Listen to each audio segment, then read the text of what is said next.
If you're reading these words, you're in prison again. A prison without bars, without walls, without guards. A prison where you are simultaneously the inmate, the warden, the architect, and the builder. Maybe it's the debt, numbers on a screen growing faster than you can count.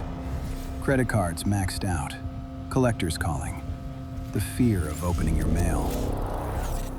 Maybe it's a relationship. Every conversation turns into a fight. You try, but it only gets worse. Or cold silence that's worse than screaming. Or loneliness. Watching couples around you and feeling the void inside. Maybe it's work. You wake up every morning with a stone on your chest. The commute feels like walking to the gallows. At night, you collapse. Not from satisfaction, but from being drained dry. Maybe it's your health, symptoms that won't go away.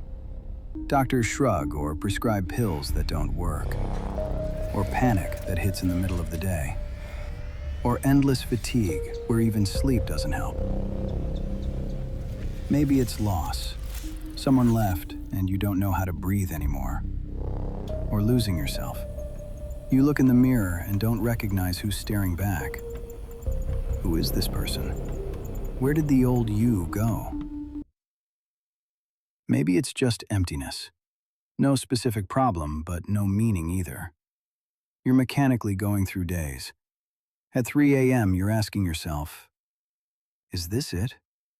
Is this what life is supposed to be? I was there. And I found the way out. Not through years of meditation. Not through 1,000 attempts. Through one recognition. Here it is.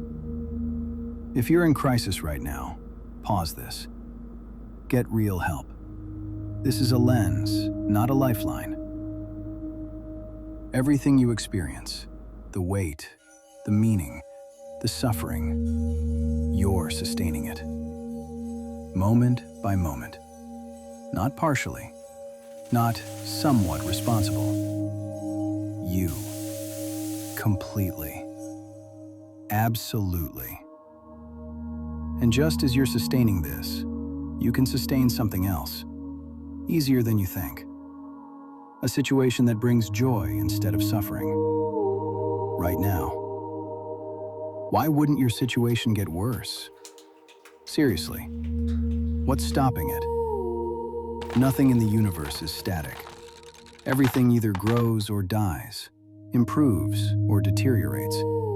There's no third option.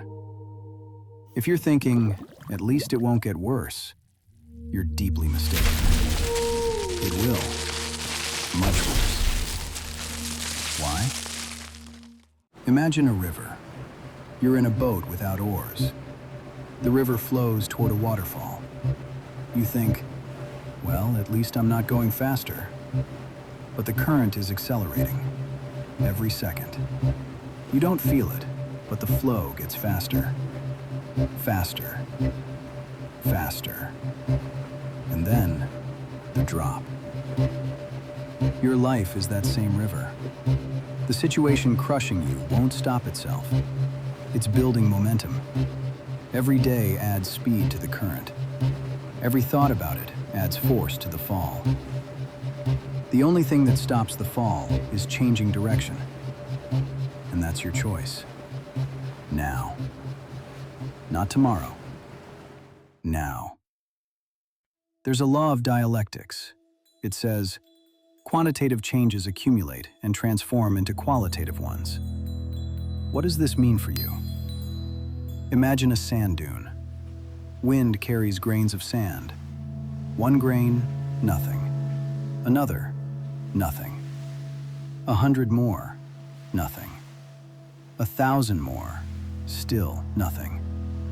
And then, one final grain, and the entire dune collapses. Avalanche.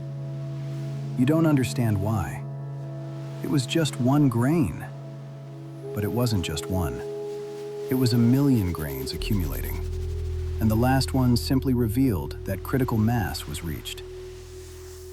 Your life works the same way. Every small choice you make, quantitative change. One moment, one decision, one thought. Skipped a conversation with someone important. 1 grain. Put off what you love doing.